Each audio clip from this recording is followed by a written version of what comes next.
Shehe, ningekuwa naweza kukwambia, ningekwambia nenda kamwambie kuani Musa, timu inakwenda Zanzibar, kama itampendeza naye aende akatie maombi yake pale. Shehe, yule ukimwangalia Prince Dube ndo striker hatari katika ardhi ya Tanzania ambaye anajua kujiposition kwenye nafasi. Kwanza mimi silioni kama ni kundi la kifo.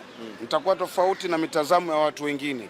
Silioni kama ni kundi la kifo kwa sababu ukiangalia kwa namna ya ukubwa wa Dar es Salaam Young Africans, namna ya timu ambayo tuko nayo, mimi sisemi kwamba lile ni kundi la kifo. Kwa timu ambayo imepata wakati mgumu na mpaka sasa hivi hawa mashabiki wakina Kizinga hawana raha, ni hili kundi lilopangiwa. Na mtazamaji, niko Makumbusho na nimekuja hapa kwa ajili ya kumtafuta Captain Kizinga kuzungumza naye vitu vingi sana kuhusiana na timu yake ya Dar es Salaam Young African Kuala Lumpur Malaysia.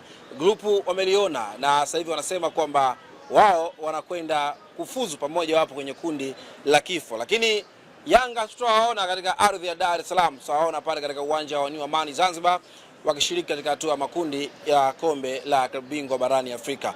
Captain Kizinga mwenyewe. Naam baba. Bwana upo? Nipo, Mungu mwema. Wapi hapa katikati tulikuwa tumepoteana sana. Ya ni kweli tumepoteana. Lakini Mungu ametuchagua tena. Sawa. Tunaona klabu yako hatua ya makundi mkiwa kwenye kundi la kifo, likitafsirika hivyo hata wewe pia unaweza kaona kwamba ni kundi la kifo. Unaiona timu yako inaenda kufanya vizuri ama kile ambacho amezungumza rais wa klabu ya Yanga kwamba target kuingia makundi ndio mmeshamaliza? Kwanza mimi silioni kama ni kundi la kifo. Nitakuwa tofauti na mitazamo ya watu wengine. Silioni kama ni kundi la kifo kwa sababu ukiangalia kwa namna ya ukubwa wa Dar es Salaam Young Africans, namna ya timu ambayo tuko nayo, mimi sisemi kwamba lile ni kundi la kifo kwa sababu mimi kwanza ndo bingwa ujue katika ardhi ya Tanzania. Mimi ndo bingwa wa nchi na kwenda mimi kama bingwa wa nchi, mimi ndo nawabeba wengine wote hawa wageni hawa walioingia juzi hawa Simba ndio mgeni naye Simba mgeni kumbe kwenye michuano hii. Mbona wao msimu huu mgeni. Kwa Simba sio mchonga njia yule? Hapana, mimi ndo nimechonga njia. Umeelewa? Na mimi ndo nimedominate nafasi yangu kwa muda wa takriban mara 3 mfululizo sasa hivi. Sijashuka wala sijafanya nini. Umeelewa? Kwa kwangu mimi naingia kwenye hatua hii ya makundi nikiwa ninajua kabisa nao kwenda kupambana nao, uwezo wa kupambana nao ninao. Kwani Mwarabu nani? Mwarabu kitu gani? Mwarabu mimi nakwenda kumfunga nyumbani kwake na fitina zote, kombe liko pale. Huyu nani huyu? Umeelewa? Nataka nikwambie kitu kimoja. Nenda kaangalia katika viwango vya ligi bora barani Afrika. Ya kwanza unaikuta ni Egypt. Ni naye huyu mtu. Ndio. Niko na national ujue. Ndio, National Ali. National Ali. Njoo bwana, simama hapa. Sidi Makoto. Upo na National Ali. Nipo na National Ali. Niko na National Ali, salama bwana. Umeelewa bwana? Ndugu yangu Sidi Makoto.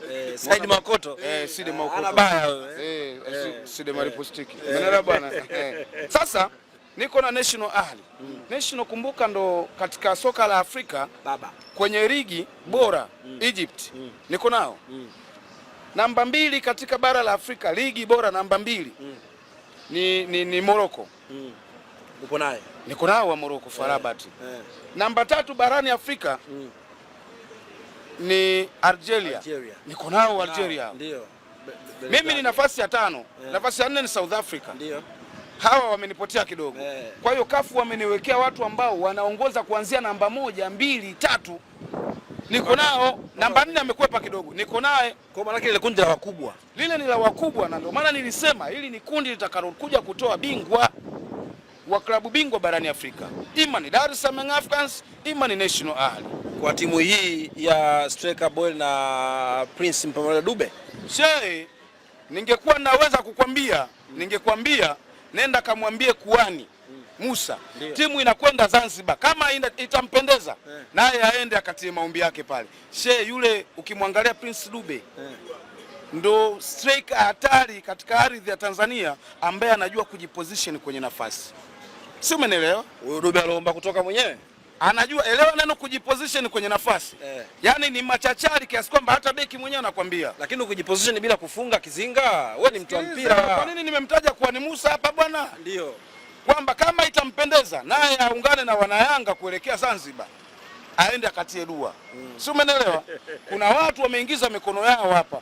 Prince Dube ukiwauliza mabeki wote wanakwambia kwamba ni mchezaji ambaye anajua kujiposition kwenye nafasi kuliko striker yoyote. Lakini kwa nini akiwa hata yeye na goli ambalo halina hata kipa afungi? Watu washati ya vitu vyao. Ndio maana nimekuambia kwa ni Musa aende wapi? Wala ni Captain Kizinga, niko naye hapa kuzungumza naye kuhusiana na timu yake ya Dar es Salaam Young Africans. Mwamba vipi lakini? Fresh kabisa, namshukuru Mwenyezi Mungu. Mambo yanaenda? Aisha, tunashukuru Mwenyezi Mungu, mambo yanaenda, nchi imefunguka, tuna furaha, tuna amani, mambo ni ball. Bwana, naambiwa ni Malipu Stick. Naitwa Side Malipu Stick from Tanzania. Yeah. Shabiki la mnyama. Shabiki kongwe la mnyama, Simba Sports Club. Umemsikia Kizinga lakini? Unajua wanasema kwamba mtu akitapatapa hakosi ya kuongea. Kwa hivi ilivyo Kizinga na timu yake wanatapatapa. Katika timu ambayo imepata wakati mgumu na mpaka sasa hivi hawa mashabiki wakina Kizinga hawana raha, ni ili kundi lilopangiwa.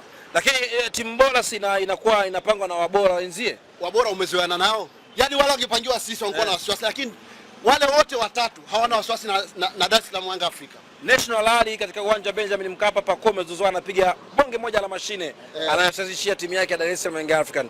Wanaacha alama moja nyumbani. Uone kwamba National Rally ana kazi ya kufanya dhidi ya Yanga. Ile Yanga ya msimu ule na ya sasa hivi ya tia maji. Unaona ni Yanga ya sasa hivi. Yanga bakia ni maneno, mpaka sasa hivi wanakimbia uwanja wanaenda Zanzibar. Yanga hii ya Dumbia wao na wasiwasi nayo. Huyo Dube anatoka mwenyewe. Pale mbakia mchezaji, yani nasema ukweli, mimi ni mwanasoka. Mchezaji aliobakia Yanga ni nani Pacome tu. Waliobakia wote ni mtihani.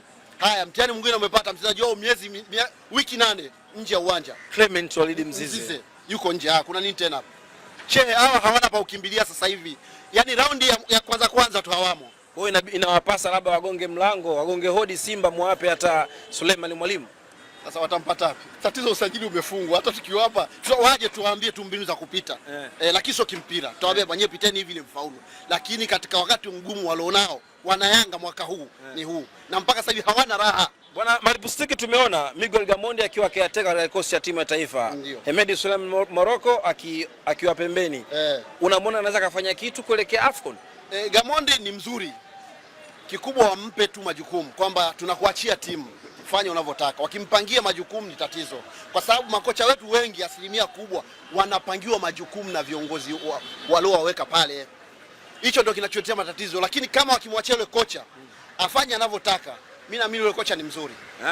Yule kocha ni mzuri na wala hana shida, kwa sababu wamwachie achague wachezaji anaowataka yeye, kwamba hawa watanisaidia. Wasianze kumwambia Kamemore wampelekee karatasi, hapana. Hilo hatutaki. Na hilo ndio linatufelisha sisi katika makocha wetu wa kibongo. Lakini wakiwaachia makocha wafanye wanavyotaka wenyewe, timu inakuwa nzuri. Hata Morocco ni mzuri, kwani Morocco ni mbaya? Lakini sema tu labda sio wameshindana vitu gani. Lakini Morocco hawezi kumfikishia Gamondi. Japo Gamondi tulikuwa tunamtaka sisi Simba, jamaa katia mguu, lakini sio mbaya. Sawa, mimi nashukuru sana ndugu yangu. Mimi nashukuru sana. Naitwa Side Malipu Stick, shabiki kongwe la Simba Sports Club. Bwana huyo ni Malipu Stick bwana. Captain Kizinga, Clement Mzize hamtokuwa naye ndani ya klabu ya Dar es Salaam Young Africa kwa kipindi kirefu kidogo baada ya injury, na mkiweza kumtibu sasa, unaiona akifanya vyema timu yako bila Mzize? Clement Mzize, sorry, unaweza ukarudia tena kidogo? Sawa. Mzize nje ya kocha Yanga kwa takribani wiki 4 kama sikosei. Wiki 8. Manake mpaka Januari ndio mtapata huduma ya Mzize. Mmetinga makundi. Hakuna kustruggle kwa striking ya Yanga bila Mzize katika michuano ya kimataifa. Tumeona katika ligi mkistruggle sana kupata mabao. Kwanza tuseme kitu kimoja. Kweli tunampa pole Clement Mzize. Mwenyezi Mungu amfanyie wepesi, aweze kutoka salama katika ibada ambayo yuko nayo, anaumwa. Mungu amfanyie wepesi. Niseme kitu kimoja. Ndio maana ya kuwa na kikosi kipana, kwa sababu huyu atapata injury, huyu atapata injury, huyu atakuwa salama. Tuna kikosi kipana, kikosi ambacho tunaamini moja kwa moja kwamba uwezo wa kumfunga yeyote tutakayekutana naye tunao, kwa sababu tuna Boeli, tuna Prince Dube. Hawa ni miongoni mwa wachezaji ambao wanaweza wakalikava nafasi zile, umeelewa, na wakafanya vizuri sana. Kwa kwangu mimi sina mashaka, sina wasiwasi. Mchezaji mzuri ambaye tutamkosa kwa wakati huu, lakini pale atakapokuwa yuko salama, yuko vizuri, atakuja kututumikia wananchi. Miguel Gamondi ameifundisha timu ya Dar es Salaam Young African kwa mafanikio makubwa zaidi. Sasa hivi anahudumu na Singida Black Stars. Baada ya kuona taarifa ameingia kwenye kikosi cha timu ya taifa ya Tanzania kama Kizinga, mtu wa mpira, nini kilikujia katika akili yako? Kilichonijia zaidi ni sehemu ya furaha. Nimefurahi kwa kuona Miguel Gamondi anakuja kwa ajili ya kuhudumu kwenye timu ya taifa. Sio kwamba wale waliokuwepo hawakuwa na mema yao, hapana. Mimi binafsi nizungumze tu ya moyoni. Mimi kama mimi, yani wale waliokuwa wanahudumu kwenye timu ya taifa, yani kuwaweka watu wote Waswahili, mimi huwa misipendi. Kwa sababu tunawajua hawa ni Waswahili, Uswahili wao tunaujua. Umeelewa? Sababu unapomuona mchezaji maybe mfano kama mchezaji Kevin John umemwita kwenye timu ya taifa, labda amekwenda katika kambi ya timu ya taifa, kuna mtu amempigia simu, sawa, yuko kambini, umemkuta anamsalimia na kaomba karuhusiwa kwa meneja, anamsalimia mtu afu unafika unakunja, unaweka roho ya hivi, unaanza kuwachukia wachezaji, sio sawa. Kwa hiyo hawa makocha kuna kitu wanatakiwa wajifunze. Umeelewa? Walikuwa ni makocha watatu ambao wana professional kocha, lakini unaona kabisa timu inavyozidiwa, hata sabu kufanya hawana. Sio nikwambie hivi, wewe Tanzania hii tuna namba 6 wangapi? Walikuwa watatu, wameongezeka 4 ambao tunasema hawa hapa tunaweza tukajivunia nao. Alikuwepo ni Yusuf Kagoma, Kevin Nation, alikuwepo na Yaya Zaidi, na akaja akaongezeka, ameongezeka Azizi Andambwile. Umeelewa? Kabla kuitwa Azizi, hawa watatu, si namba 6 watatu.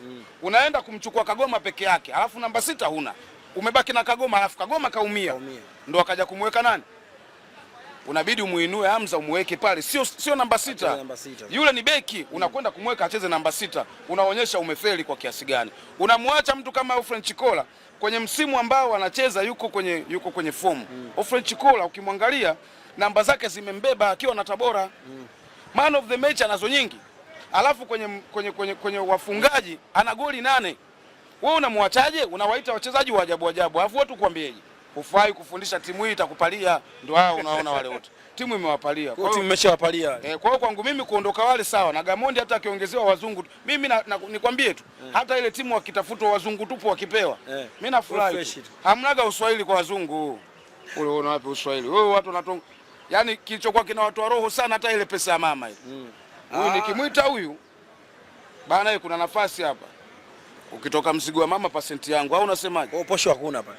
Wale wanakuwa wanataka kula mpaka na wachezaji, hela mama ikitoka. Mimi sinakwambia katika ile benchi la ufundi mimi nina ushahidi, kuna kocha mmoja mule. Yule kocha katika timu aliyokuwa anafundisha mkoani alikuwa anawaambia wachezaji wampe hela ndo awapange. Mchezaji mmoja akakataa, akasema siwezi kutoa mimi 300,000 kwa sababu kipaji ninacho. Navuja nacho mimi afungu nikupe hela bure. Nikupe, akaambia kama unipi basi kaa benchi. Anawapanga watu mpaka umpe. Si umeelewa? Kwa hiyo watu kama hao unawachukua unawapeleka kwenye timu ya taifa.